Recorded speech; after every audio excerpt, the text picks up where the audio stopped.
I'm your moderator, Timothy Fong.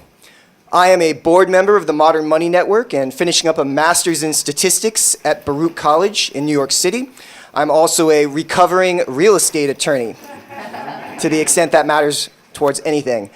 The Modern Money Network aims to bring accurate and accessible knowledge of our monetary and financial system to the broader public. MMN also seeks to sharpen and refine knowledge of money and finance by fostering an interdisciplinary community devoted to learning and scholarship. It is our belief that the panel this morning is the conference's most important. The purpose of this panel is to discuss the applicability of MMT to social movements and grassroots organizing. We've put together this panel in appreciation of the vital connection between social and intellectual movements. We believe that this is an urgent task in a time of catastrophic events, both weather and political. Please allow me to introduce our panelists. I will introduce them in reverse alphabetical order because it's good to change things up and make sure folks whose name is at the end of the alphabet get as much attention as folks at the beginning of the alphabet. Shaun Sebastian is co-director of the Fed Up campaign. At the campaign, Shaun helps bring the voices of working class people of color to the previously closed off policy debates about monetary policy and Federal Reserve governance. Before joining CPD, Shaun worked at the Best Practices Foundation in Bangalore, India, providing research, writing, and policy support to organized federations of grassroots women's movements. Shaun then worked on issues of gentrification and slum housing in South Los Angeles at Esperanza Community Housing Corporation, and immediately prior to joining CPD, Shaun was a fellow with the Anti-Corruption Unit at the Open Society Foundation's Justice Initiative. Shaun graduated from New York's University School of Law and the University of Iowa.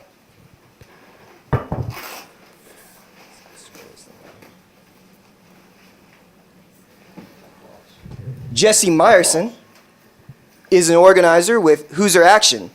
Hoosier Action emphasizes robust community organizing where campaigns are built around economic and social issues that impact people and communities across Indiana. In addition to social movement organizing, Jesse is also a journalist and has played no small part in popularizing MMT among the left with articles in Rolling Stone, The Nation, and Salon, among other publications. He is also a trained clown, semi-frequent Fox News guest with the untrained clowns. That's right. And third-generation communist. Laura Hanna is a co-founder and a director of the Debt Collective, a membership-based economic justice organization.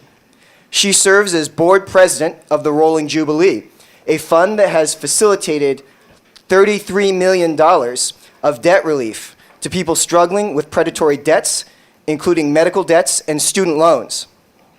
She has a background in social justice filmmaking.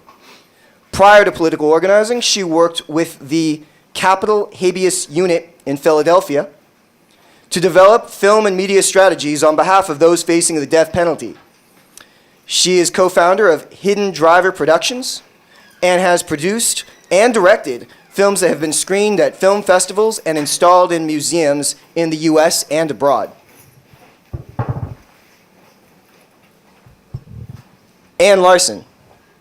Ann is co-founder and co-director of the Debt Collective. Previously, as a higher education researcher, Ann conducted a multi-year study of low-income, first-generation students. She co-authored the Debt Resisters Operation Manual and wrote reports, Death by For-Profit Healthcare and Take, Remake, Liberate, a higher education platform. Her writing on labor, education, and debt has appeared in Dissent, Jacobin, New Labor Forum, and the Los Angeles Times, among others. Last but certainly not least, Steve Grumbine, founder of Real Progressives, is the father of 9 children, 5 boys and 4 girls, an advocate for a progressive agenda based on the public purpose through the advancement and understanding of modern monetary theory. He has worked with the Green Party, Progressive Independent Party, Draft Bernie, and other progressive organizations to facilitate a greater understanding of how to pay for progressive agendas. He, along with the organization he founded, strive to educate, activate, and provide an alternative perspective through various forms of media to demonstrate the, as he calls it, true north of the progressive movement. Steve is a program manager by trade and holds a Master of Business Administration and a Master of Science and Technology Management from the University of Maryland, University College, including a graduate certificate in Strategic Management of Technology and Innovation. Won't you please all join me in welcoming our panelists?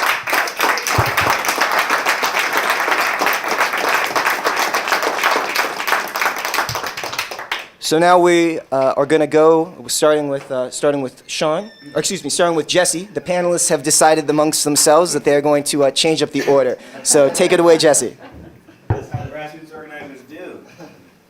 Let's see. Nope. Where am I? Yeah, now we're talking. Am I missing it? You. Hello, everybody. Thanks for having me. Thanks for coming. 8:30 a.m. on the third day of a conference is no small feat. So greatly appreciate it.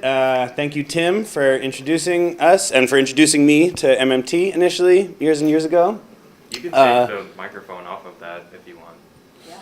I don't know. I feel like it's more casual this way. I'm like smoking a cigarette. As Tim... Kind of the Freddie Mercury.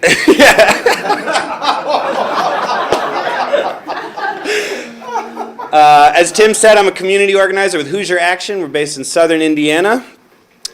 So greetings from that part of the heartland.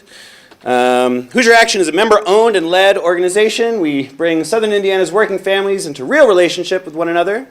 We fight for a small-town agenda based on working Hoosiers' collective self-interest. Don't say Indianans. It's like saying Houston Street in New York, and Mark's who's an outsider. Hoosiers! We fight for a small-town agenda based on working Hoosiers' collective self-interests against the rich and powerful, standing between us and the Indiana we deserve. That's a key phrase, the Indiana we deserve, so keep that in mind. I'll return to it later. A little bit more about us. We implement mass canvasses, listening tours, house parties, and above all, one-to-one conversations to stand up local chapters throughout the region, run issue campaigns, and perform vital political work in the run-up to elections. So that's a little bit about Hoosier Action. We're new. We started in April. I moved to Indiana from New York City to help start this initiative up, starting with a woman named Kate Hess-Pace, who's from the region, who is a wonderful, longtime organizer and a very inspiring leader who I'm extremely excited to work with every day. So I've identified a few topics in MMT that I want to briefly mention and then talk about their relevance to the work that we do. I want to mention the Minsky's emphasis on accounting, and his description of a capitalist system is described by a set of interrelated balance sheets and income statements. I want to mention the hierarchy of moneyness, going all the way from IOUs up to government money, and the importance of sort of multiplicity of monies, and of course sectoral balances, government sector, private, domestic sector, and foreign sector. And the ways in which these concepts are relevant to the work that I do with Hoosier Action is they are not relevant to the work that I do with Hoosier Action. I'm sorry to say. I don't say that just to be mean, because I know people in this room prioritize these concepts and that these preoccupy people. I don't say it to be mean, but if that does agitate you a little bit, to be told that the thing that you care about doesn't really matter, that's good. I like agitation. I'll tell you why in just a little while. But if you feel that agitation, live in it, breathe through it. We'll get there. We're going to cope. Partly I bring this up because over the course, I've totally changed up this presentation over the course of the last couple of days, because over the couple of days I've identified a couple of ideas that are thrown around here pretty effortlessly that I think deserve a little bit of interrogation. So I've renamed this presentation Two Deadly Innocent Frauds About Why MMT is Not Hegemonic. There's a lot of discussion about, like, why are we still losing? Like, we're right, they're wrong, the conventionalists are wrong, and history is proving them wrong every single day, and nobody can defeat our arguments because we're objectively correct about how money is endogenous and how it comes into the economy and what it is capable of doing. So why are we still losing? And I've heard two deadly innocent frauds about that try and explain the answer to this question that I think are wrong. The first one, we are not explaining it well enough. I heard this from Jan Kriegel the other day. I heard it from the good Lord yesterday evening, just in my little private check-in with him. And this basically holds that if we had a better written report, or if we somehow got in the right publications or the ears of the right staffers or of the right Fed officials, then we would be winning over the kind of austerity-focused, conventional neoliberal thinkers. I think that is not true, and I'll get a little more into that later. There's a second deadly innocent fraud that I think is more true, but I still think is wanting, and that is what Bill Mitchell was talking about yesterday. We are not framing it well enough. I think this is true, and I take very seriously his presentation yesterday about how if you say deficit, that just sounds like shortfall. It sounds bad to people, and people don't want a bigger deficit because deficit is bad because it's a shortfall. I think that's real and legit, and as we're going forward, we should really take those lessons to heart and change up our language so that it's not sort of automatically invoking understandings and frames that are counter to our arguments. But I want to propose a different answer for why MMT is not hegemonic. I want to say that the conceptual frameworks that predominate in the academy and in the media and among politicians do not shape, but reflect the priorities of the people who are in power. Yes. And as long as the billionaire class is tiny and controls the media and the politics and the intelligence services and all of that stuff, as long as they're that powerful, whatever economics, however faulty and false and disproven, serves their agenda, that's going to be the hegemonic economics. And so it stands to reason that if our economics is going to become hegemonic, the way it's going to happen is through building the power of the working class. That's the only way. Thank you. Hey, all right.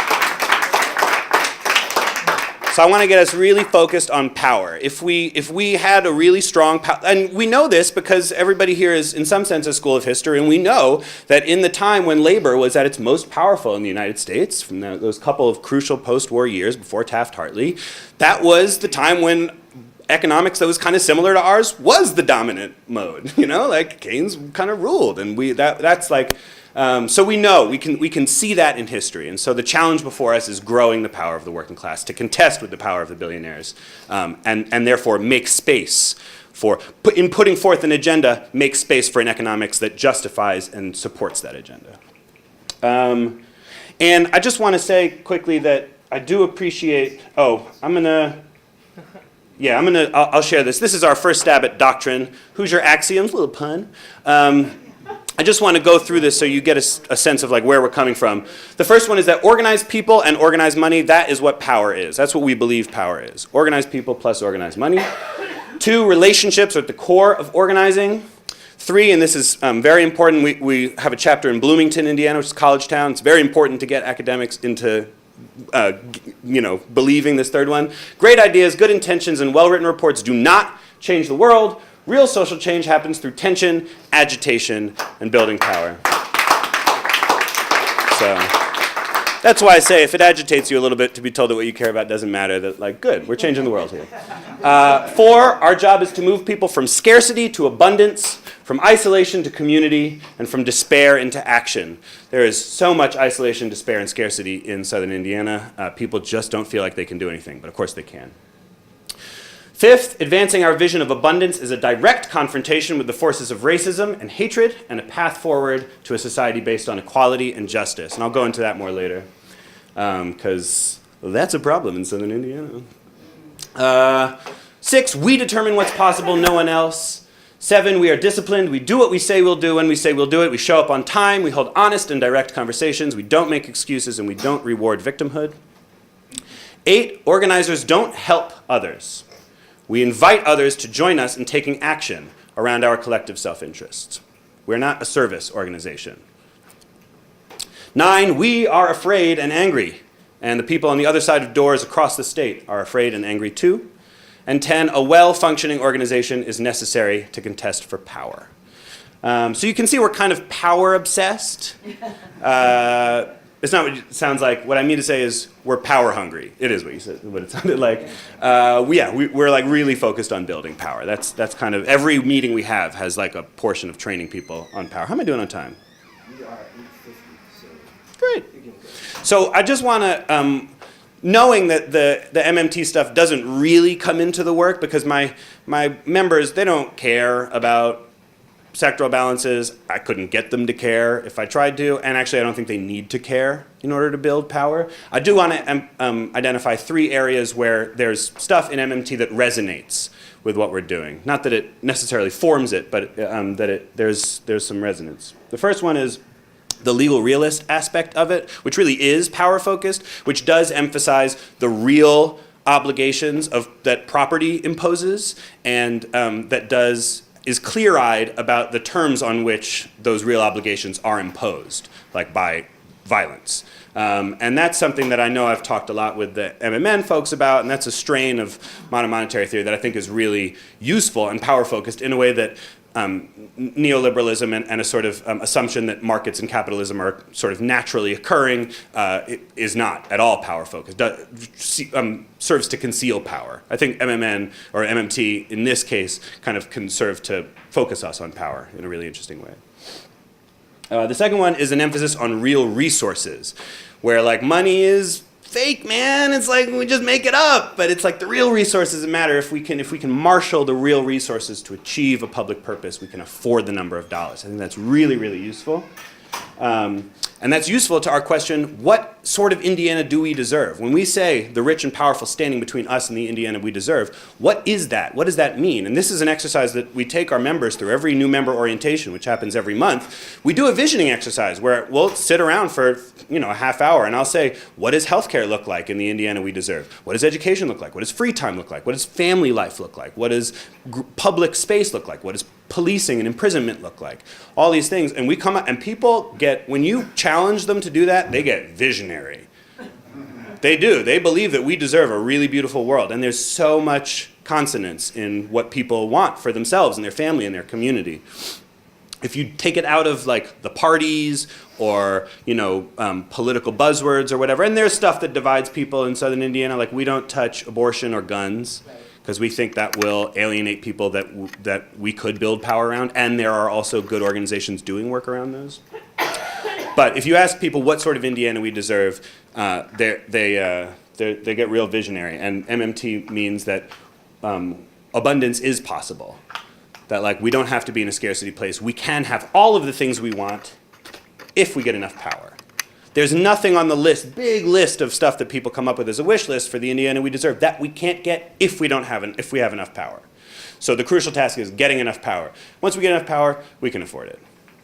Okay, so those are 3 little areas of resonance. I wanted to go a little bit more into this one. Because I'll tell you in a sec. Hoosier action number 5, just to remind you, advancing our vision of abundance is a direct confrontation with the forces of racism and hatred and a path forward to a society based on equality and justice. I want to show you a hypothetical mission statement of a political party. We are America's first political party created by and for working families. Our mission is defending family and folk against the politicians and oligarchs who are running America into the ground.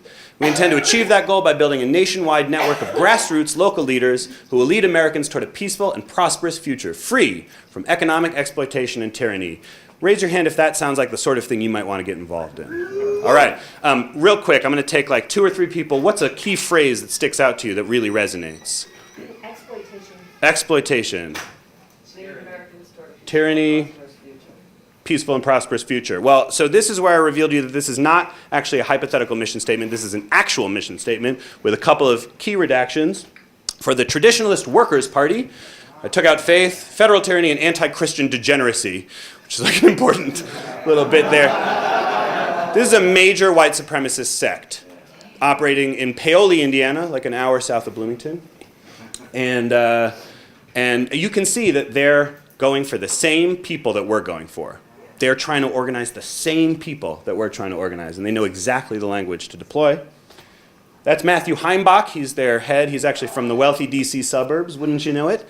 But he lives in Paoli, Indiana. That's him in Charlottesville, where he was a key figure. If you watched the Vice documentary, he was pretty featured. And here we are. There's Indianapolis. That's the top of our district that we're organizing in. There's Bloomington. There's Paoli. This is Louisville, Kentucky. So that's Heimbach, and the difference between him and us is that they're going out and organizing on the basis of scarcity. They're saying there's not enough, so we white people got to stick together. And we got to put ourselves first and claim the resources for us, and the Mexicans are coming for your jobs, and the black people are coming for your tax dollars, and the Muslims are coming for your churches, and we got to keep them out because we got to look out for us. They're organizing the same people we're organizing on the basis of scarcity. And it's our job, if we want to defeat them, to out-organize them, to go to the same constituencies that they're trying to organize with a beautiful vision of abundance and say there is enough to go around. It's just that these few people on Wall Street are hoarding it, and they're the ones that are screwing you over and keeping you addicted and stuff like that. And I just want to make clear that this racist politics of scarcity, as I call it, is not exclusive to just like neo-Nazi militias and sects. It goes straight to the top. When Ronald Reagan was talking about welfare queens, he was trying to make white people scared that black women were taking their hard-earned tax dollars. And the reason he was doing that was to gut welfare. And that hurt lots of white people. And black people, and brown people, and women, and men, and people who are neither of those. It hurt people across the board, especially children and elderly people. When Bill Clinton was talking about super predators and gangs running wild in the streets, he was trying to gin up that fear with the racist politics of scarcity in order to enhance a mass incarceration system that locks up so many white people, and black people, and brown people. There's lots of people in southern Indiana who are addicted to drugs who get thrown in jail for it. Lawrenceburg, Indiana, which is a small town just on the other side of the border from Cincinnati, sends more people to prison than Durham and San Francisco put together. More per capita than any city in the nation. So that's... 6,500. And it's all white people who are on drugs, and they get hurt by this racist politics of scarcity. Mike Pence, our beloved former governor, when he was campaigning against voter fraud, he was using the racist politics of scarcity about like immigrants are coming, contaminating our democracy and corrupting our election results in order to lead these voter purges, which have disenfranchised thousands of Hoosiers of all colors. So what I'm trying to say is that this racist politics of scarcity doesn't just have the effect of hurting the people it demonizes in its rhetorical application. It has the effect of hurting poor and working class people across the board, of every color and of every gender. And so what I'd like to challenge you to do, and what I challenged our members to do, and everybody who came to the meeting that we called in the wake of Charlottesville, is think about how the racist politics of scarcity hurts you. Because if you can do that, then we can get out of a frame where, because we're mostly white in this room, where white people see ourselves only as the beneficiaries of white supremacy, and if we do that, then we're stuck in a mode of being allies, of like helping somebody else in their struggle to get free. But if we can focus on the ways in which the politics of scarcity hurts us, then we can see our liberation as bound up in everybody else's liberation. We can envision a collective liberation and an interracial partnership around that takes everybody's oppressions quite seriously and sees one another as teammates and not just as, some people are doing the work and other people are in alliance with them. So I'm not going to have you talk about this right now as I've done to our crowds, but something worth thinking about, maybe write that down. How does the racist politics of scarcity hurt me? Like me, I'm on measly catastrophic health insurance because we don't have universal health insurance because of the racist politics of scarcity. Okay, last bit. How can MMTers help to build working class power if that's the goal? Few things. One, decenter the academy. I know this is hard because a lot of people are in the academy, but the question, and there are people here who do this really well, like I'm thinking about Dr. Kelton, I'm thinking about Mark Paul, who goes to social movements and base building organizations and says, how can I help? What's a white paper that I can write that would help your campaign? So if we can get out of a place where we keep seeing the academy, and this is something I've heard a few times, as the place where ideas emanate from, and then other people are influenced by it, and start seeing the academy as potentially a support system to groups that are working to build working class power that can provide crucial intellectual buttress around those movements, that will be really, really helpful. Number 2, consider your own liberation, as I just challenged you, and how it relates to the collective liberation. So not just seeing yourself as in a kind of charity role, but actually getting clear about your stake in the fight. And then lastly, become a dues-paying member of Hoosier Action at www.hoosieraction.org/join us. You don't have to be a Hoosier to be a member of Hoosier Action. Your money, as you know, is just as good if it comes from elsewhere as if it comes from Indiana. And you can follow us on Facebook and Twitter. Cheers. Thanks, everybody.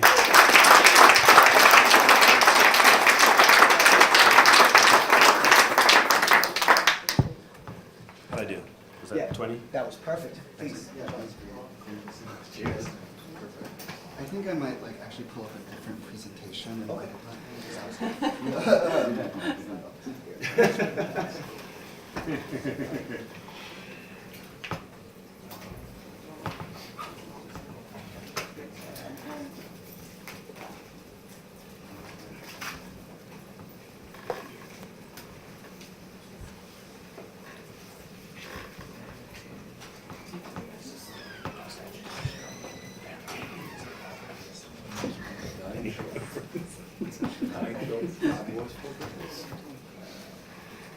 Statistically perfect, right? You know about that.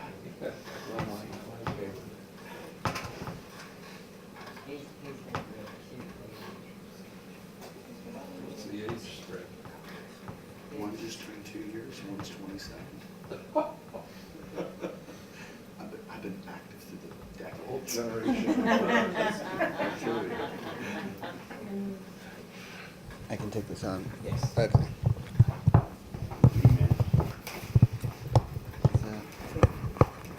I can also do this. It's okay. So thank you so much, Jesse. My name is Shaun Sebastian. I'm the co-director of the Fed Up campaign. And to be honest, I'm very new to MMT and modern monetary theory. I kind of just met Raul and Rohan just a couple weeks ago. And this has been really interesting, really great to get exposed to all of these ideas. And I just want to really second everything Jesse said, and just everything that Jesse said is incredibly important. There's no way we're going to make change unless we build that formulation: organized money plus organized people equals power. Is that's exactly right. And there's no way we're going to make change unless we have a mass movement of people. And that's where it begins. It doesn't begin with the ideas. It begins with bringing together a mass movement of people in common cause with each other. We saw that in the civil rights era, when the first sort of demands for full employment or some of the first demands for full employment were coming around. There were 10 million people in the streets for Full Employment Action Week. We need to get back to that level. So I think Jesse laid out some of the work that he's doing in Indiana, doing the hard work of base building organizations. And I work at the Center for Popular Democracy, which is a network of organizations like Hoosier Action, including Hoosier Action, across the country, about 45 organizations like that in 33 different states. So Fed Up began in 2014 with the basic idea that the Federal Reserve was the most important policymaker in the country. If we cared about jobs, if we cared about wages, the Federal Reserve was the one that was making the decisions that were making those things possible or impossible. Our network of organizations is incredible, brings together people very much in the same way that Jesse described, in cities all across the country, in New York, in San Francisco, in Seattle, et cetera. And we were starting to win things like a $15 minimum wage, fighting for things like paid sick across the country. But ultimately, those wins depend completely on the power of workers. Workers who are willing to step off from behind a McDonald's counter and join a strike. Workers who think that they're secure, that they could lose that job and get another job. That's the unit by which those things happen. And if the unemployment rate is 8% instead of 5%, that decision to step out from behind a counter becomes that much harder. So everything that we fight for locally, whether it's minimum wage, paid sick days, paid family leave, all of those things depend on the leverage of workers, which depends on the unemployment rate, which ultimately the Federal Reserve has the most control over. And that was a space that progressives had totally ceded. Like, no one was fighting there, right? Like, the only people that were talking were insane gold standard people, like libertarian, Rand Paul, insane people. And the progressives were not fighting there.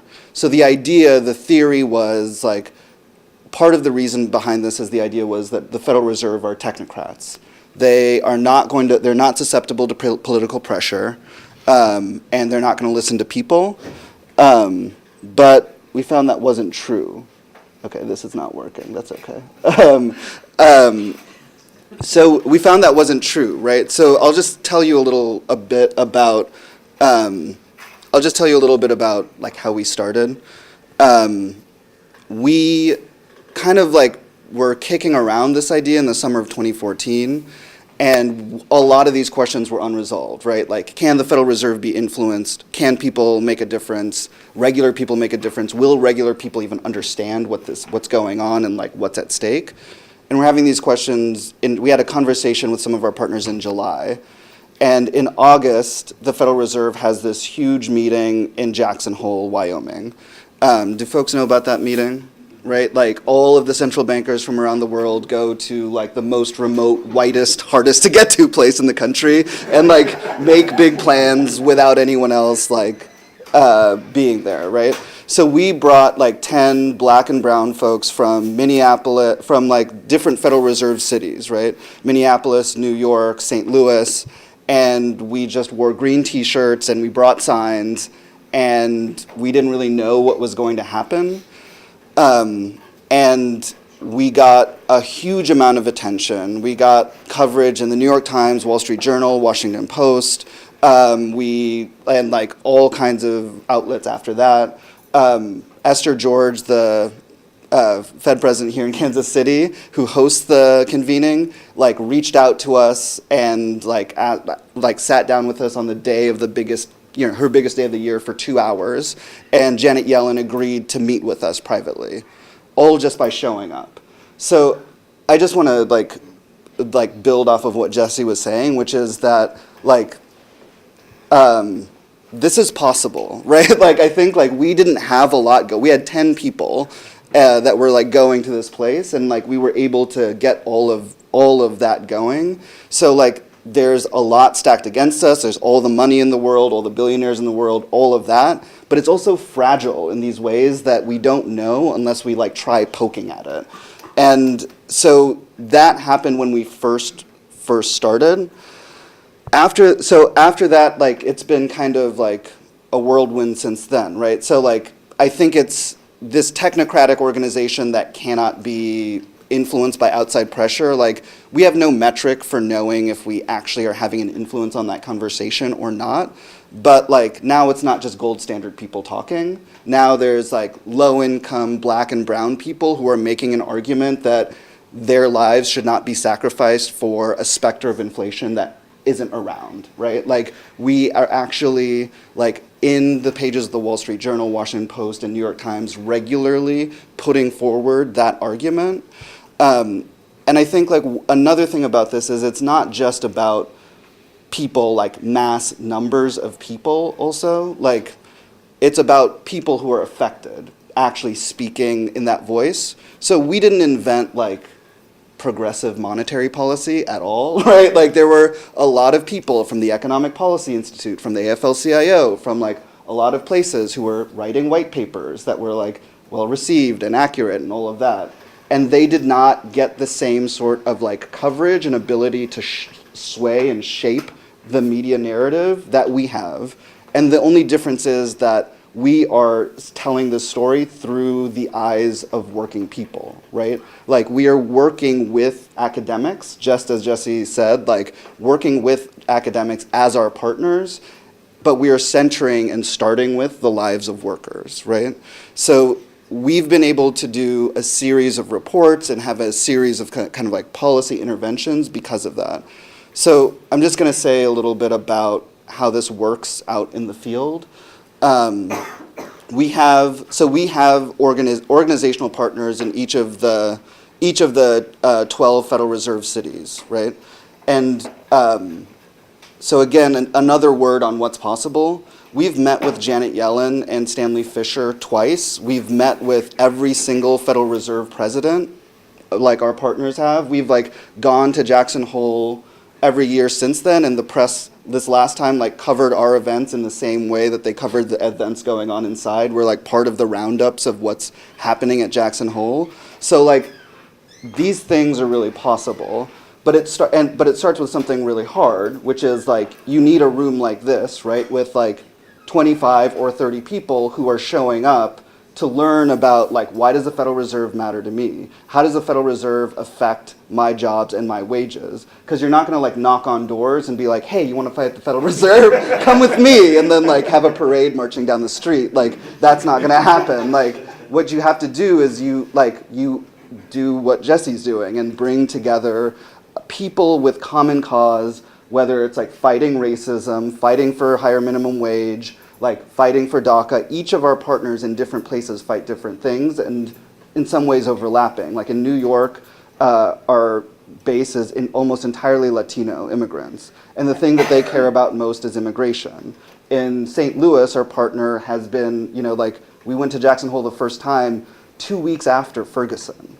Right? So like their primary interest is in policing and racial justice, right? So we come in on, we don't organize people on the basis of the Federal Reserve. We don't organize people on the basis of monetary policy. We like take people who have been organized on the thing that matters most to them, and then they've been politicized by organizers on the ground doing that work of politicizing them.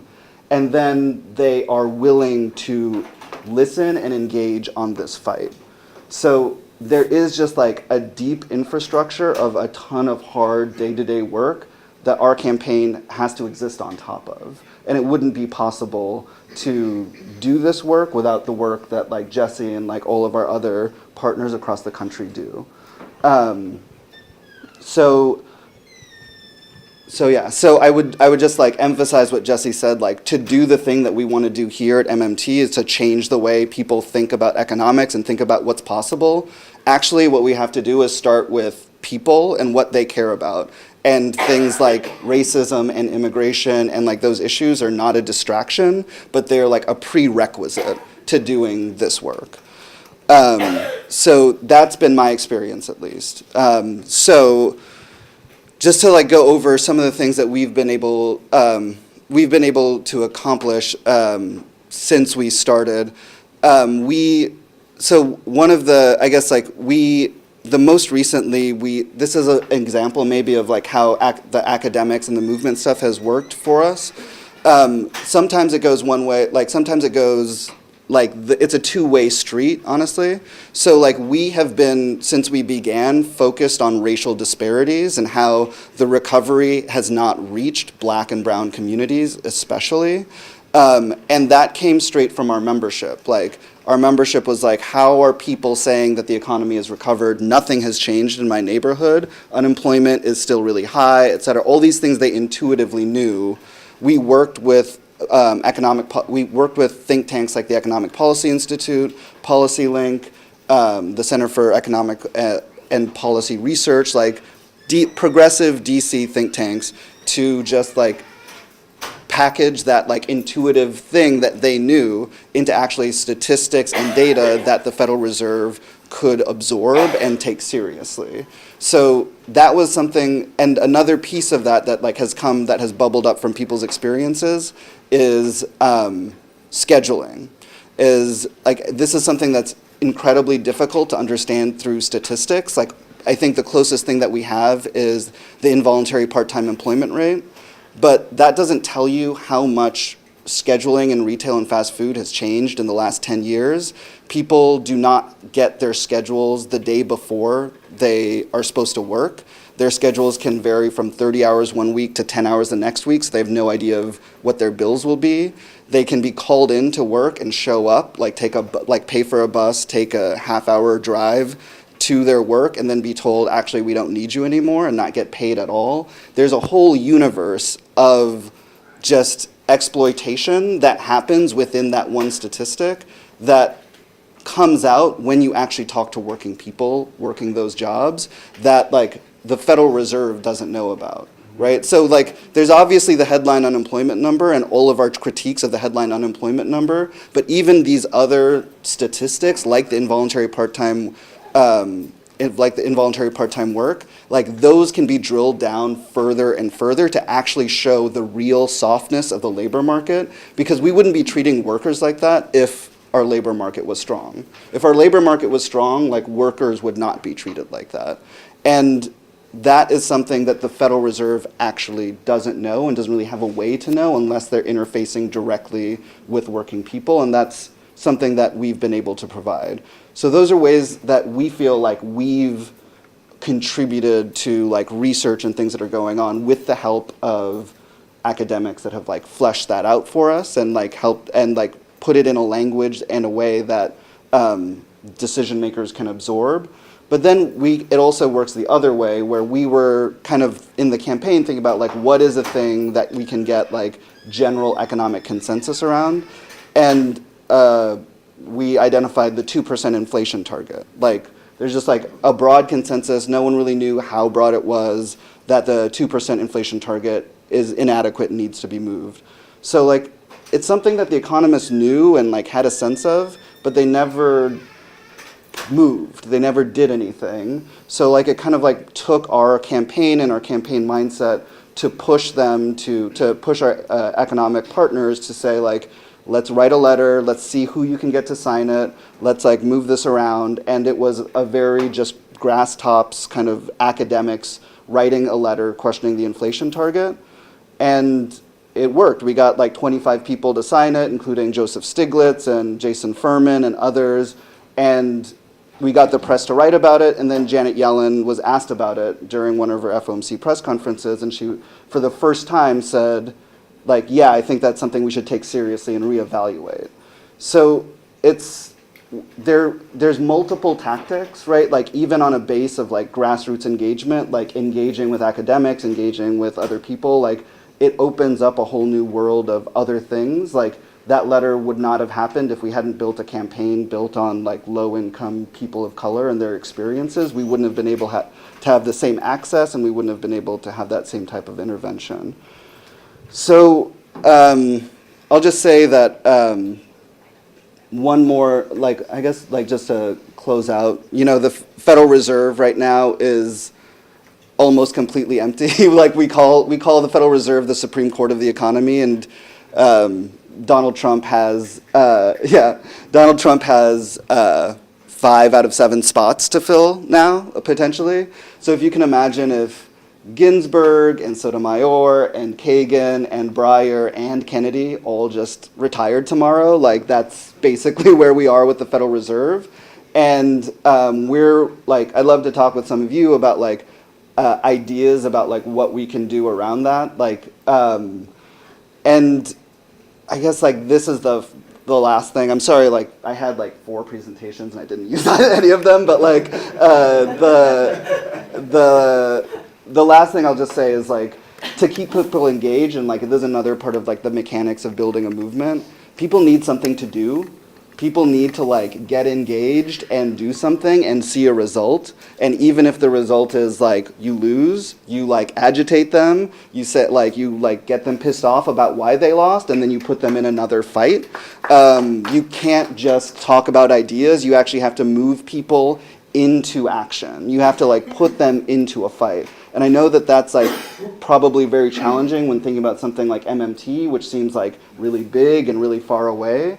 But I just like to say like there's ways to engage and politicize people on these points, working people. Like one of the main piece of skepticism we got was like, are you actually going to tell like low income people to care about the Federal Reserve? Like that will be impossible. Like you'll never do that. And we do these presentations and we talk to these rooms and people are ready to like get up and fight.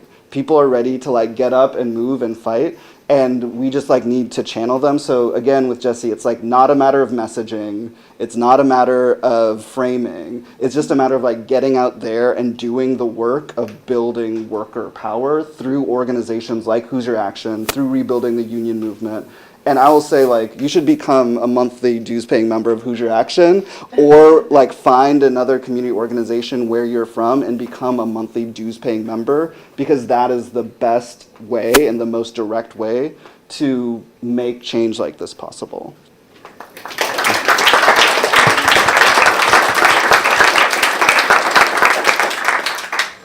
So next up, I guess next up we have Steve. Technical question. Does this mic work also? It does. I don't have, that's actually not one of my microphones, and gotcha. and it goes overhead, but I have no idea how to make it actually be loud. I know Steve can be loud, so we have no problems with that. Where is this? This one's This is the people's mic here.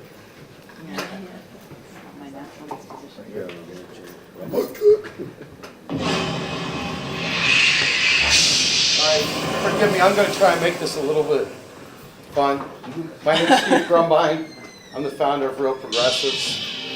Some of you all may recognize some of the people in this. That the Democrats have to do to Republicans what the Republicans did to President Obama and to Democrats over the last 8 years, which is obstruct. That ought to be the game plan. I think that's a terrible idea. If people are suffering all over this country, it explains why we have no place. So I think a good policy is to oppose anything, even the kind of things that would help create jobs and lift incomes for the middle class and for people who are struggling at the bottom end, out of spite. It's payback, right? This is really, really tragic. This would be tragic. MMT is not something that you go out and get, okay? And it's not something that you need to figure out a way to have, okay? MMT is just a description, as we've talked about this many times. It just describes the monetary system as it is today. It's what already exists. We view the job guarantee as an automatic stabilizer that after the initial shock of its introduction will maintain full employment and have a deflationary impact on wages, so it also contributes to price stability as well as full employment. They were saying that's a good thing because it keeps workers in check and it keeps inflation in check. And that's a fundamental ideological belief that the neoliberals and the mainstream of the economics profession have sort of built into their models. And that's very problematic. We can't figure out, unless we have full employment, unless everybody has access to decent work, we can't figure out, how to create, equal opportunity if there's not equal access to opportunity. You see what I mean? Yeah, so I would say that there's that for a lot of people, especially people like Pavlina, like Stephanie, like especially people like Matthew Forstater, Badil Mahmood, who you've had on, that for them there's two parts. There's we're just trying to describe how this system works operationally, and then there's what are the conclusions about human life, human rights, right to employment, a right to certain basic standards of living that we both derive from this framework and also see that is possible in this framework. Just have to keep pushing and not going away, and I'm going to keep pushing until we win or until I die. This argument hasn't been able to be killed definitively is because the law is, and law sometimes does this, misleading. The law was created in a way that gives the impression of private ownership at a very formalistic level, even as discretionary control is not exercised at that level. I use the example of a well-trained athlete or runner, and but we put a plastic bag over his head so he can't breathe very well, so he can't do anything. And so it's not that so we want to remove this plastic bag so the runner can get out and perform. So it's not like adding stimulus, it's not about that, it's about removing the drag, taking away the restrictions that are self-imposed restrictions on what we're doing. And the evidence is all the excess capacity, unemployment, low labor participation rates, everything else. We've got all this excess capacity, yet there's so many things that need to be done by all these people who aren't working right now. Including a reform of the banking sector, nationalisation of banks, industry policies, employment policies, job guarantee rather than basic income, environmental type strategies, equity type strategies, and I think that brings together all the work that I've done from through an MMT lens into an actual operational plan for a political movement.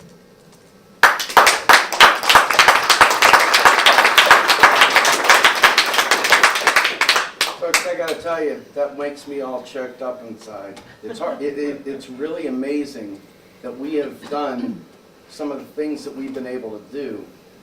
And I say that with much humility. Let me see if I can get this thing to do. How do I get this thing set up as a PDF so I can do this as a presentation? Because right now it's not being made. Let's see if I can pop this over. All right. Just open with PowerPoint maybe. Go back and right. PowerPoint. There you are. All right, it's not quite No, doing it's it. working now. You should probably move Yeah. slides. Excuse me? I think it works with slides now. All right, so bottom line is, this is about mobilizing real progressives. And, I want to say that real progressives is a heck of a lot more than Steve Grumbine. I've just been very visible, obviously. I've been the one constant from the beginning. I want to say that, real progressives came about as kind of a tongue-in-cheek thing against real Democrats. And it was us following Stephanie to Bernie, ironically. So what we've done is we've created a situation where we leveraged the most prevalent social media, and we've been able to speak directly to activists and other folks that are interested in changing the world, quite frankly. And because my heart was not Bernie Sanders, my heart was MMT. When I followed over there, I grew as a man, I grew as an activist. Real progressives grew into something more than what it was. And hopefully I'll be able to tell you a little bit about where we came from and where we're going. So let me scroll down here. Now, I use this picture. It's embarrassing sometimes to look at, but this is one of the promo pictures that we use. Because a lot of this is marketing. A lot of this is trying to get out there and make it snazzy, make it pop, make people pay attention. And so our graphics person likes this picture, so she uses it. But let me just tell you who I am. My name is Steve Grumbine. I am the founder of Real Progressives. I'm a program manager by trade. I do all this stuff in my spare time. I'm a father of 9 children, 5 boys, 4 girls, ranging from 2 years old up to 27. I am a former Republican. This is a very important part of this story here. I'm a former libertarian. I supported and campaigned for Ron Paul. I was a drive-by Democrat.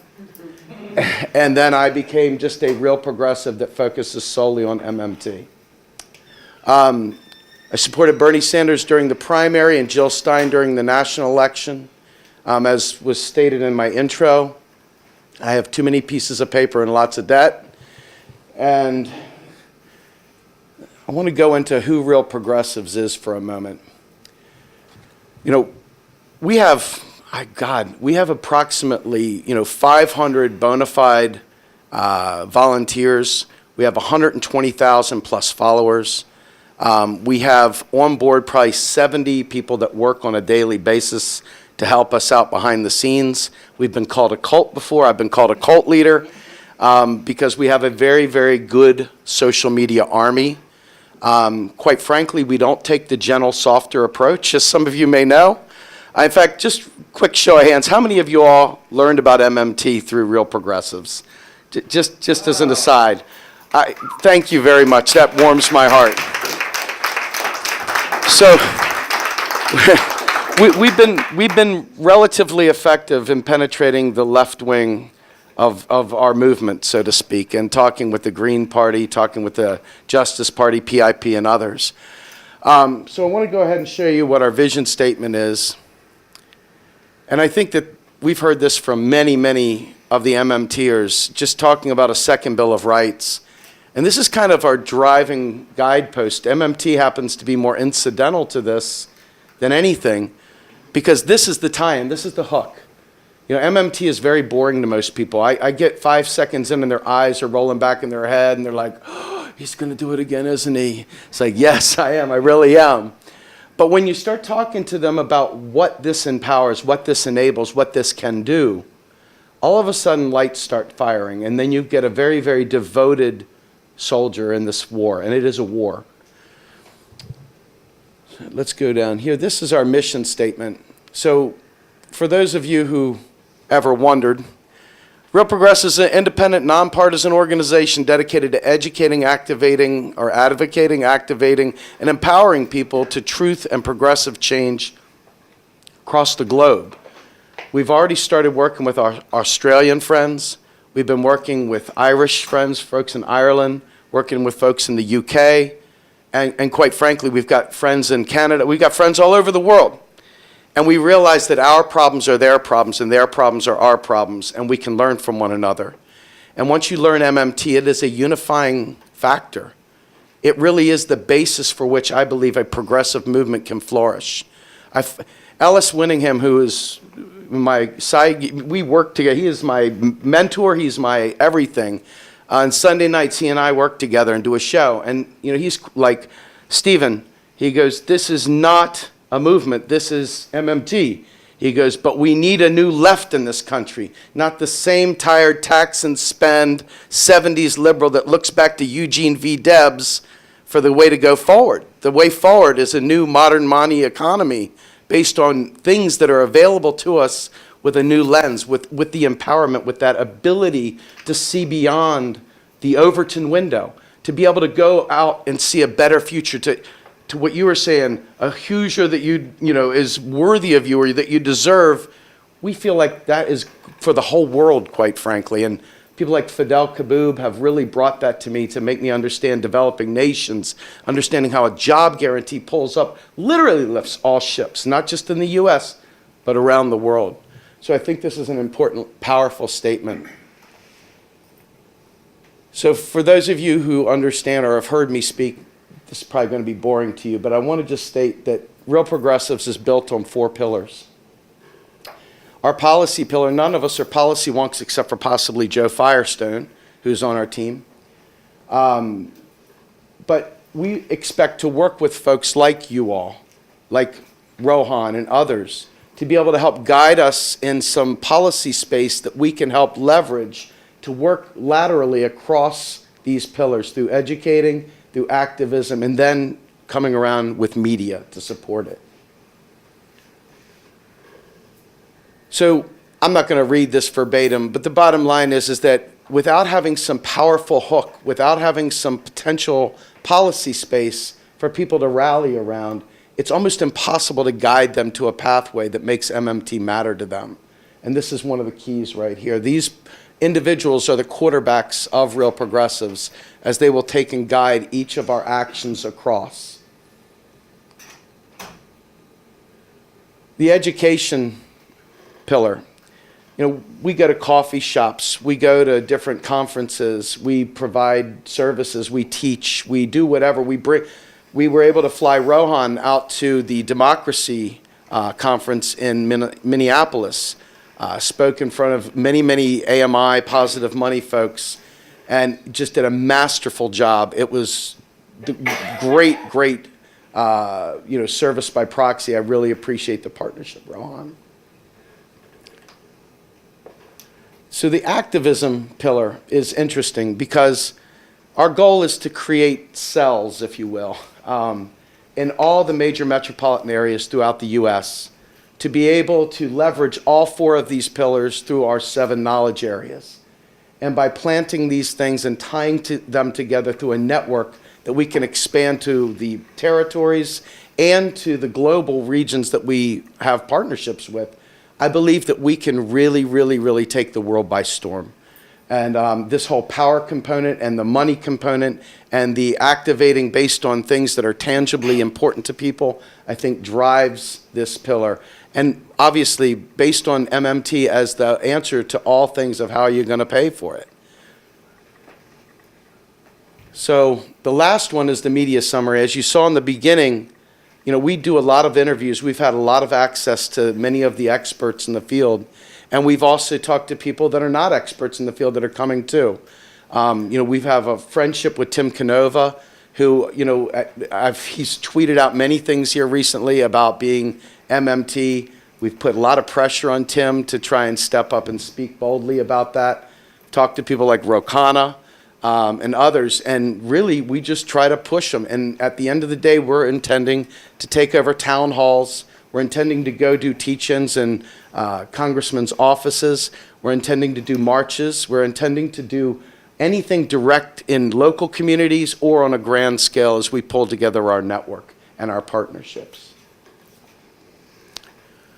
So 7 knowledge areas of Real Progressives are economic justice, peace with justice, environmental and ecological justice, democracy, equality with justice, health and nutrition, and technology and innovation. All of these things tie back ultimately to the enabling power of modern monetary theory. But each of these things are also a progressive guidepost. There is something that has a direct tie that activists and people that vote, quite frankly, can build a mass movement around. That's our hope, that we can tie in with groups that support these things and understand that modern monetary theory is the cornerstone of that. So I just spoke to this. The 7 knowledge areas, these folks are the quarterbacks that drive this across the lateral.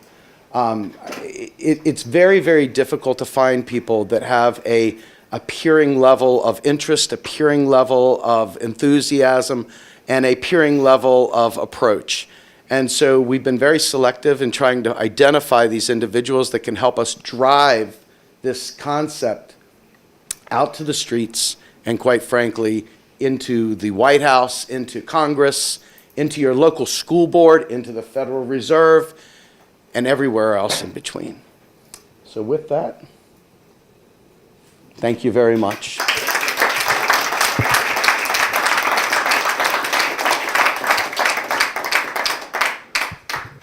All right.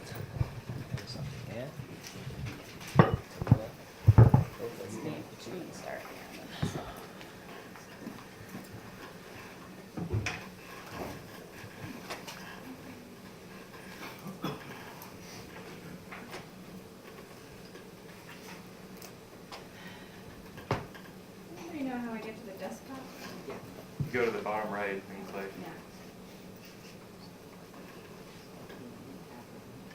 While we're setting this up, we want to say how important this moment is and that we're here because this early hour, which we would never ever be, because we think it's very important. So this is a first for us, an 8:30 a.m. Letting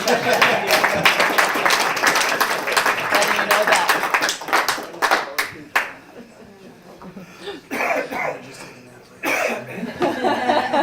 And we won't be offended if you start to snooze. Hi, everybody. My name's Larson. I am director and co-founder of the Debt Collective. So we are so happy to be here. We're really excited. We've learned a lot. And, you know, I really just want to emphasize the power of the ideas that are being discussed in this space for really moving an anti-austerity politics. And it's really something. And so I want to say that and say how, what a pleasure it is for us to be here. But I also want to endorse very strongly some of the other things that we've heard today about, it's not about messaging. It's not about refining the theory. It's not about a policy statement that's written in a slightly different way. It's really about organized people and organized money. And that brings me to what we thought of as like a title for our presentation, which is like, there will be no trickle-down MMT. This is not like, it's not gonna go from the academy to the public like by accident. It just isn't. So we're here to talk a little bit about some ideas we have for how to make that happen. So the Debt Collective is a membership organization. We are dedicated to building a debtors union. One that wins public provision for public goods like healthcare, education, and jobs. The racist politics of austerity that Jesse talked about, one of the things that it produces is mass indebtedness, right? 75% of Americans are in debt. And so debts are not held evenly, right? Predatory lending affects black and brown communities more, we know this. But it also affects everybody. And these are, we call debt the tie that binds. It really does affect everyone in some way or the other, although it's not held evenly and people experience it in different ways. So one of the ideas that we have and one of the foundations of our organizing is we believe people need to see their debt as a potential source of power and leverage. We work with debtors to dispute debts and challenge the phony morality around debt, that creditors and debtors are on an equal playing field and debts should always be paid. And this is a morality that is crushing us in this punitive austerity regime that we're in. So, I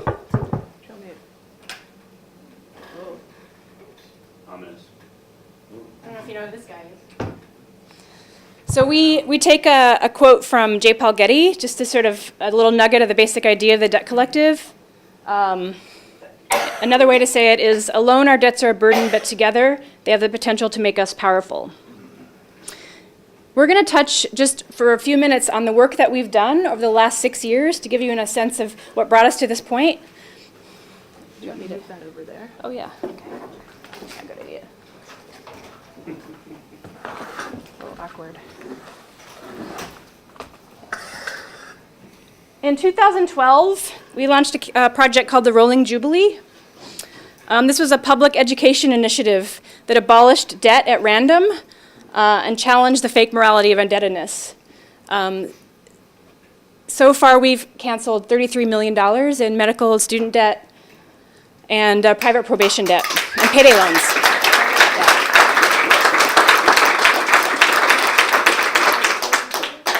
This was just a crowd-funded campaign.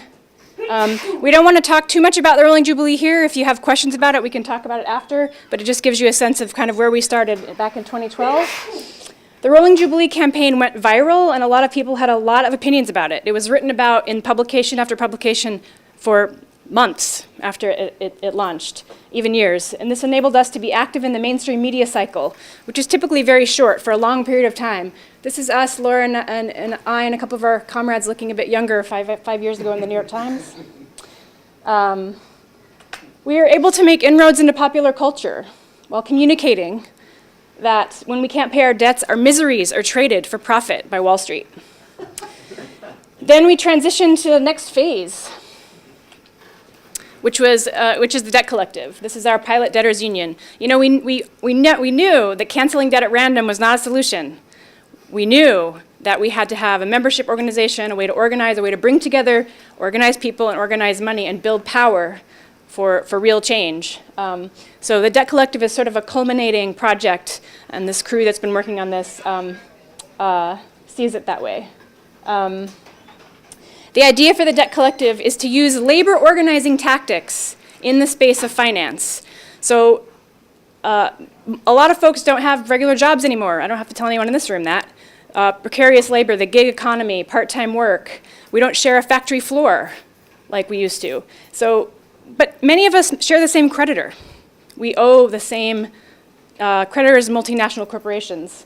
And this is something that brings us together. So the Debt Collective was launched, we started around 2014. In 2015, we launched a student debt strike. It was the first in US history. It was developed in collaboration with students who had attended a chain of predatory for-profit colleges called Corinthian. Alongside the strike, we worked with lawyers to develop a legal strategy based on an obscure provision in the Higher Education Act, which says if you've been defrauded by a school, you have a right to debt relief. These are some of our members, former students from the for-profit school, and some of the direct actions that we conducted. From that effort, which included organizing, a legal strategy, media intervention, and direct action, we won $600 million in debt relief for federal student loans, and a change to federal regulations. Unfortunately, all of those wins are currently being rolled back by the new administration, so we have to keep fighting. This effort made a lot of waves in Washington, D.C., in mainstream media and popular culture. I'm going to show a couple of videos to demonstrate the way that this campaign sparked the imagination.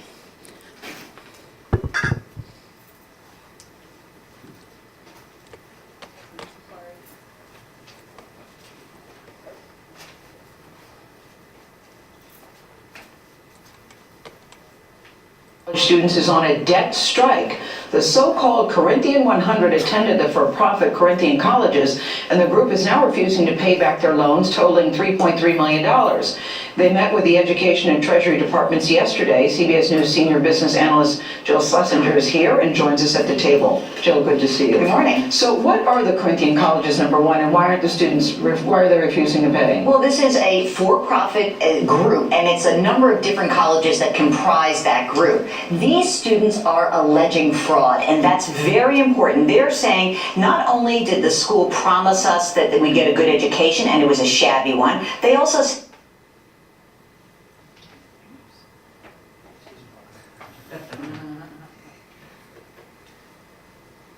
We need net neutrality. That's coming up, that's a big issue.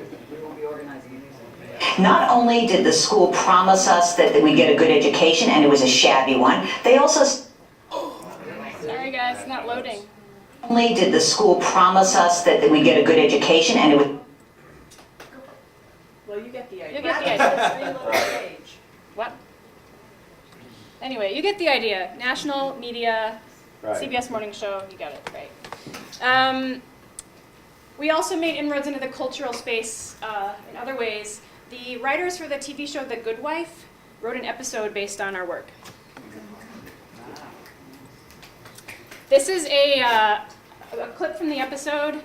I had never seen the show before. It was like kind of surreal watching this unfold on a TV show. The college in the clip is called Coliseum, whereas a real one is called Corinthian, although Corinthian is mentioned. And I want to just point out that the heroes in this clip are the lawyers, which, no offense lawyers, but that's not, yeah, it's a little bit distorted, but so hopefully this will play for you. Oh, I agree. I think maybe a class action makes sense. Wait, I'm not sure if we have the wherewithal. Actually, a class action isn't possible here. Why is that? Enrollment agreement for signed. When you registered at Coliseum, you signed a document saying you wouldn't sue the school. Signed 100 pieces of paper. We can really sign away our rights? Unfortunately, yeah, legally you can. Okay, so the school can screw all of us and then trick us into not doing anything about it?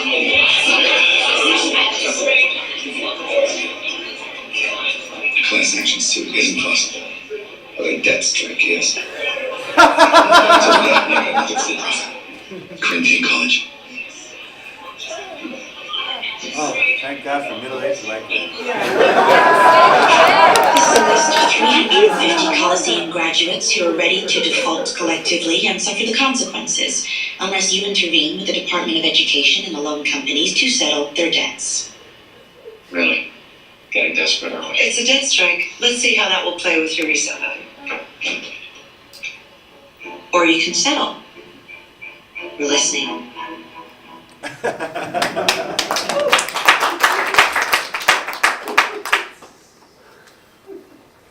So, I'm endlessly entertained by that. I mean, I've only seen it 5 times, but each time it's just so funny and surreal. Why are we here? Okay, we just ran through a little bit of our work of the last 6 years. If you can't hear me, let me know. I'll speak up in front of the microphone. Could you switch the slides for me? Great. I'm not going to stand. So early on in this organizing work that we were doing, when we launched the strike and started to work with people, very quickly a narrative popped up that was a counter narrative, which we call the taxpayer narrative. And that narrative was again and again reproduced in the mainstream media that, well, of course we all know these student debtors have been screwed, and they should of course receive debt relief and debt cancellation, and we're all trying very hard. The Obama administration tried very hard to do this. We can't do it because it's going to cost the taxpayer so much money. Okay, so this argument came up over and over again, and the fact is that the debtors that we're working with believed it. And they'd internalized it. They'd internalized a kind of a scarcity narrative to the degree that they were worried for their fellow taxpayer. Because what happened during the housing crash? The taxpayers had to pay for it, right? And any time that any money's taken from somewhere, apparently we have to pay for it with our taxes. So this story came up again and again. We had to do work constantly with our people to tell a different story. Alongside that other organizing work, of course, we weren't just doing debtor organizing, we were also talking about a positive vision, as Jesse and others have pointed out, critical. And what we found came up again and again when we talked about whether it was a federal job guarantee or universal health care or education, that, they had internalized scarcity to the degree that they're willing to tighten their belts because that's the only thing that they knew. So it's a hard narrative to crack. And of course, this is the question that came up. Okay, great, that's all great, it sounds good. How are we gonna pay for it? We would encounter this all the time. And all the same problems come up that you've already described and that you know very well, apparently. Inflation, apparently every single guy that's on the internet that we're working with knows everything about Econ 101, and they're gonna tell you. I mean, it's insane. So it was inflation, it's the taxpayer narrative, it's the government is already destroying my life, why would I give them more power to destroy me even more? And that's real. That's real. So some of the common responses from our members when we've tried to do some work around a positive vision and how we pay for it are the following. Up here, I'm not going to bother to read through them. I'll let you just read them. Probably familiar responses that you've encountered. So the right-wing revolution that we're fighting against has been, continues to be very well planned and well funded and coordinated. And it will continue to be. And we have a responsibility to be honest about that and figure out how to be more strategic, right? And a bit more disciplined and understanding that opposition. The good news from our perspective is that there has obviously been a good amount of scholarly work and intellectual work and a foundation that's been built over, it sounds from the panel that you were on yesterday morning at this ungodly hour, for 20 years, right, in the works. So the intellectual work's been done. It's, from our brief encounter with it, wonderful, inspiring, moving, empowering, difficult to communicate. It is not just a framing issue. These ideas need to be put into practice, and that's what we were trying to communicate very briefly in our presentation prior to this around the initiatives that we are working on and have worked on. As Anne said, MMT won't trickle down. It won't trickle down. We can be here in another 20 years and we'll maybe have 400 people on this path. That's the way that it is. So we think that there needs to be a commitment to a multi-pronged strategic set of interventions that's very thoughtful, well-organized, orchestrated, that understands that you need organized money, organized power, you need to do the organizing work, and then also intervene in the spaces of policy, media, popular education, public education, political education. All these things happen together. So after a lot of inspiring panels over the last 2 days, we had an idea. We're going to throw it out so we can brainstorm it, because that's what we're here to do. We have a basic proposal. Let's launch another pilot. The last 2 projects that we just described were pilots of sorts so that we could learn from them. Here's a basic idea. Let's think about it. We could launch a pilot that could demonstrate these ideas and allow people to explore these ideas, we could create a Congress, right, and perform what it would look like to authorize spending for a federal job guarantee, but work with just a very small community and other collaborators, including scholars, policy writers, journalists, and organizers. This model could change public perception and really challenge what is possible. When you enact ideas, people think they might be possible. You have to practice the ideas. So how could this work? You could pick a location. You could work with community organizers on the ground who could make demands because they know what they need in their community for a set of jobs. This takes real resources. There are resources in the world, right? We could gather them. That community could work with a team, a policy team, to write policy and a budget proposal that then the Congress would deliberate on and then authorize to spend. That is a project that I think is really inspiring, and I'd love to see in the world. That creates a lot of space in mainstream media. That creates real jobs, and that creates engagement with these ideas in a real way. So, again, we think that at this point in time, there's a lot of work that's been done, foundational work, and that needs to be moved a bit more strategically, and that the powerful forces aren't going to invite you in for that. You know, we need to demonstrate this idea and build some counterpower in the face of that power. So yeah, that's the idea. And if we wanted to move into a discussion, as Anne said, we'd be happy to talk about the other work that we've done before in the past after this Q&A session. But I'm more interested in thinking about how one would be very strategic and move these ideas at this point in time, because this is a moment now. And we're done. Yeah.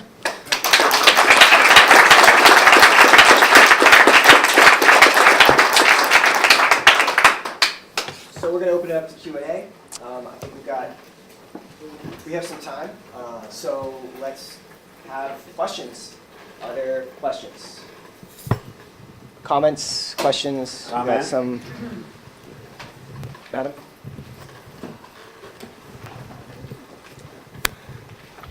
I am not an economics person. I've learned about MMT and it's given me hope.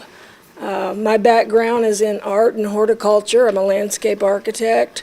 But listening to Shaun, my question to Shaun is, what power do you think the Federal Reserve has? It was my understanding that all they did was set interest rates, but like I said, I'm pretty ignorant. Can I follow up on that? Yeah, go ahead. Sorry. Yeah. I just want to follow up. That the question I was going to ask also to Shaun was, one of the things that MMT sort of provides is an analysis of the relationship between fiscal and monetary policy coordination, and can provide, I think, a way to work out which things to focus on and not. And one thing that I think MMT would say, for example, about interest rates is, if you have the fiscal spending to have full employment, you're going to have full employment. And if you're raising interest rates, even with that kind of thing, in fact, raising interest rates can be inflationary because higher interest payments to people and things. So I'm curious, obviously I'm a huge fan of your work, really, really glad that you're here. Everyone on this panel is doing amazing work, and so grateful this is happening. I'm curious what you see if you think a similar narrative or a coordinated narrative could be, around broader fiscal policy, but sort of again focusing on whether it's the Treasury or sort of what the institutional locus would be on that. Whether you think it is the Fed and saying, even if the Fed's impotent, it's convinced the world that it isn't impotent, and it's convinced the world that this question of the unemployment rate is one that it's domain to decide, and the fact that it sort of tilts at the weather maybe with its interest rate policy is still separate to the fact that it's deciding as a public matter when we're at full employment, and that's shaping the public discourse. So I just thought The Fed's a regulator too. Yeah, in addition to its regulation and everything else. Well, it's also not a regulator.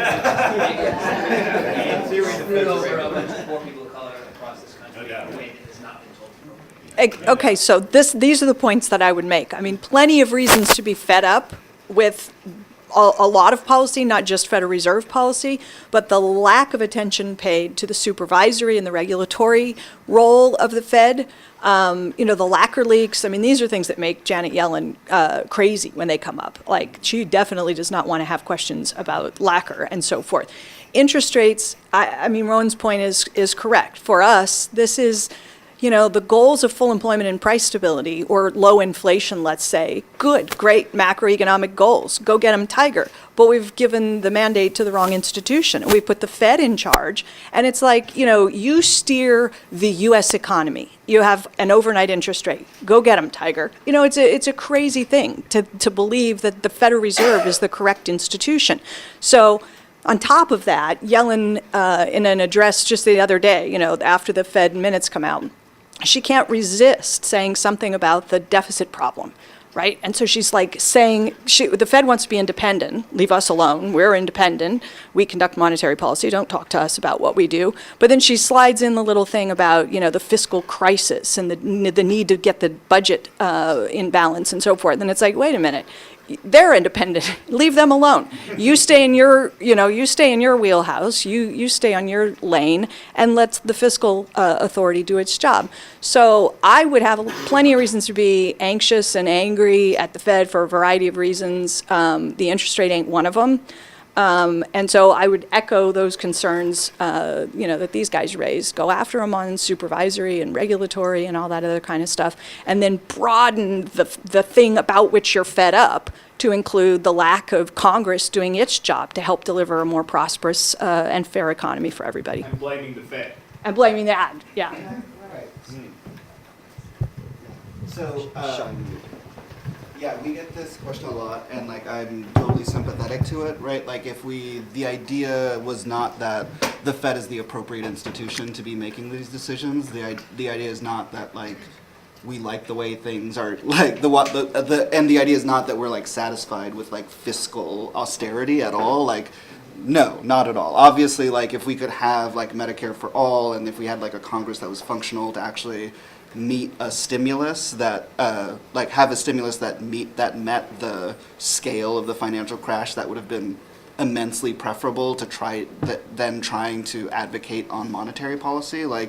It was just that looking at the landscape at the time and the current landscape, it was just an important policy making institution. Arguably, I guess I don't know what your opinion is on this, but going from 15% unemployment to 5% unemployment, or less than 5% unemployment, we didn't have a fiscal stimulus that really made that happen. And I get that interest rates are not a panacea, and they're tilting at the weather in a lot of different ways. It's just an important policy tool towards making that progress. I'd much prefer if we had MMT and we were actually spending freely and stimulating the economy and generating jobs that way. It's just part of the landscape that is not otherwise being litigated or fought over.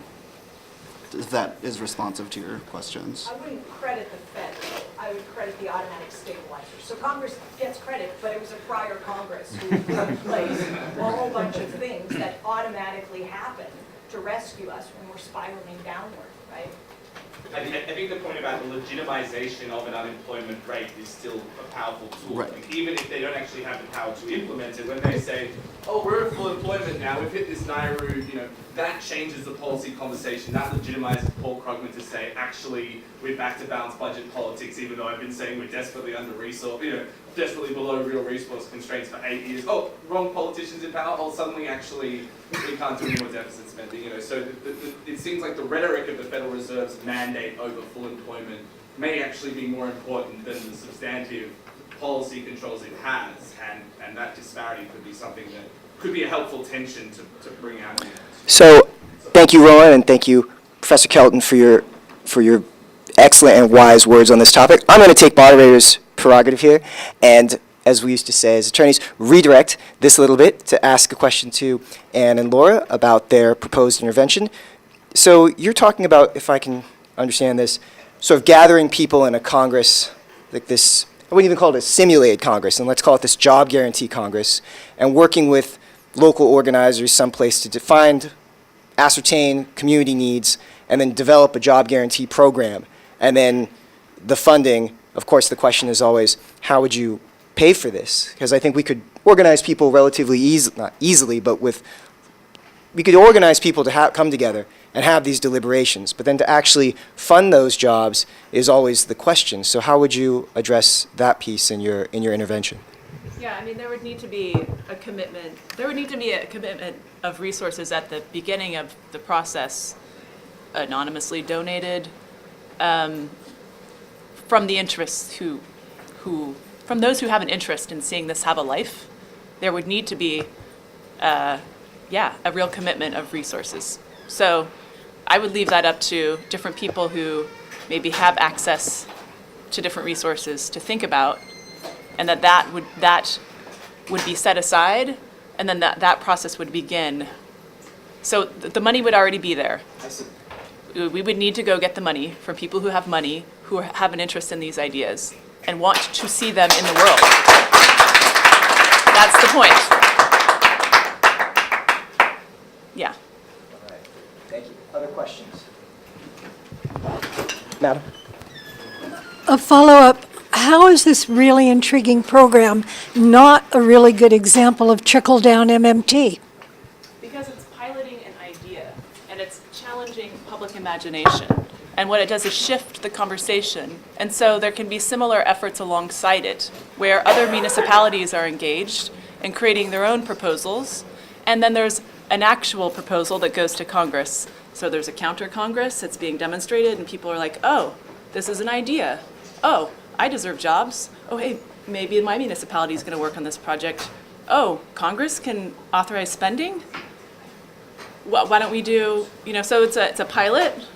It's an idea that can then create a groundswell for demands that come from different municipalities, and they can then create a real proposal and send it to Congress. And then it's that much harder for politicians to ignore that kind of activity because it's being demonstrated in a way. So it's not like the first project we had, the Rolling Jubilee. There were a lot of responses to it. One was like, it doesn't solve capitalism. And we're like, yeah, no, it doesn't. But what it does do is shift public imagination, and people suddenly understand that their misery is being traded and that they don't have a say in it, right? And that, in other words, like, there's an industry and they buy their debts when they can't afford to pay them. And then these guys over here do deals, and then they come and collect on you for the full amount, and you think you still need to pay that.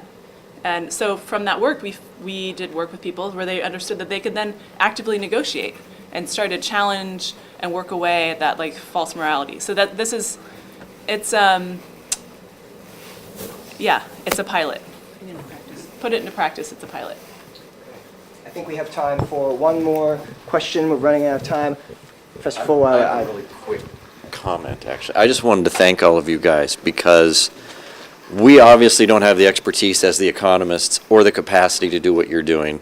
You're doing amazing work, and we are so glad you're partnering. You're working with us. You're interested in working with us. I also wanted to thank everybody for using the Freddie Mercury microphone because I can envision a really cool sort of Bohemian Rhapsody voiceover intro to this whole panel if somebody wants to put that together.